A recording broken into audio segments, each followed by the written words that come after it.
Welcome to competitive exams corner. ఇంగ్లీష్లో one word సబ్స్టిట్యూషన్స్కు ఉన్న importance వేరు. ప్రతి ఎగ్జామినేషన్లో వన్ వర్డ్ సబ్స్టిట్యూషన్స్ ఖచ్చితంగా అడుగుతారు. ఒక మార్క్ కన్ఫామ్గా వస్తుంది. అది స్టాఫ్ సెలక్షన్ కమిషన్ సిజిఎల్ కానీ, సిహెచ్ఎస్ఎల్ కానీ, ఎంటీఎస్ కానీ, సిపిఓ కానీ అండ్ స్టెనోగ్రఫీ కానీ, అది ఎస్ఎస్సి పరంగా. నెక్స్ట్ ఏబిపిఎస్సి కానీ, నెక్స్ట్ బ్యాంకింగ్ ఎగ్జామ్స్లో IBPS PO, IBPS clerk, SBI PO, SBI clerk, ఆర్బిఓ, ఆర్బి క్లర్క్, ఇలా అన్ని రకాల మెయిన్స్ ఎగ్జామ్స్లో మనకు ఒక వన్ వర్డ్ సబ్స్టిట్యూషన్ అన్నవి ఖచ్చితంగా అడిగే అవకాశం చాలా వరకు ఉంది. చాలా మెయిన్స్ ఎగ్జామ్స్లో ఇవి రిపీట్ అయ్యాయి. అందుకే నేను దాదాపు చాలావి సేకరించి డైలీ ఒక 10 వన్ వర్డ్ సబ్స్టిట్యూషన్స్ని ఇవ్వడానికి నేను సిద్ధమయ్యాను. సో అందులో భాగంగా మొదటి రోజు ఒక ఫస్ట్ 10 వన్ వర్డ్ సబ్స్టిట్యూషన్స్ని మీకు నేను అందిస్తున్నాను. So let's go into this video. First, to examine one's thoughts and feelings. Answer: introspection. Next question: a short, usually amusing story about some real person or event. Answer: anecdote. Next: life history of a person written by another. Answer: biography.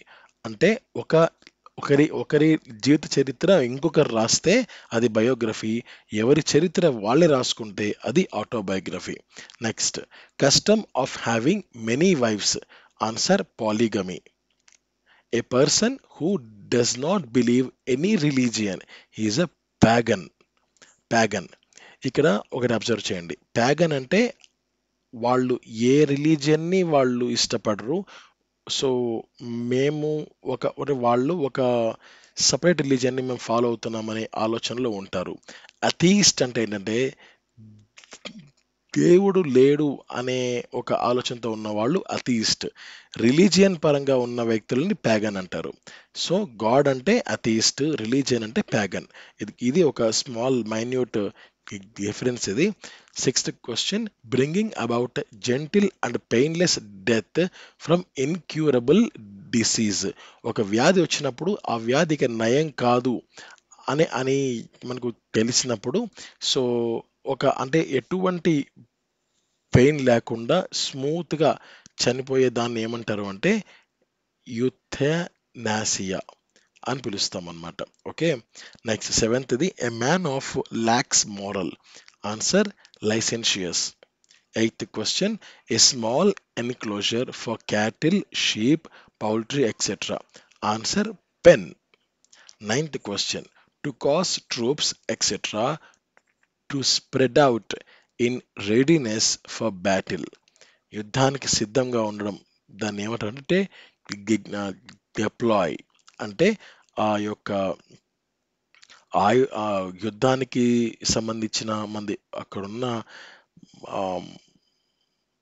ఆ సైనికుల్ని వాళ్ళని కలిసికట్టుగా ఉండేటట్టు చేయడం, అంటే వాళ్ళని అక్కడికి వెళ్ళమని ఆదేశించడం. సో దాన్ని డిప్లాయ్ అని పిలుస్తారు. నెక్స్ట్ 10వది: one who forcefully seizes control of a bus or an air craft.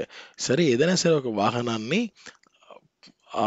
ఆ వాహనంని నడిపే వ్యక్తిని పూర్తిగా ఒకరి కంట్రోల్లోకి తెచ్చుకొని, ఆ వాహనం ఎవరైతే కంట్రోల్లోకి తెచ్చుకుంటారో వాళ్ళు ఎక్కడికి చెప్తే అది అక్కడికి పోయే విధంగా అంత కంట్రోల్, దాన్ని ఏమంటారు అంటే హైజాకర్ అంటారు. హైజాక్ అంటే ఏంటంటే ఒక వాహనంలోకి వాళ్ళు ఇల్లీగల్గా ఎంటర్ అయ్యి వాళ్ళు ఆ వాహనంని ఎక్కడైతే ఆ వాహనం వెళ్ళాలనుకుంటుందో డెస్టినేషన్, అక్కడికి వెళ్లకుండా వీళ్ళు మరొక ప్రాంతానికి దాన్ని తీసుకెళ్తారనమాట. So for the unlawful acts, so kidnapping కానీ లేదా ఒకరికి హాని చేయాలనే ఆలోచన కానీ ఇలాంటివి, సో వీటిని మనం హైజాకింగ్ అని పిలుస్తాం అన్నమాట. సో అలా చేసే వారిని హైజాకర్స్ అని పిలవడం జరుగుతుంది.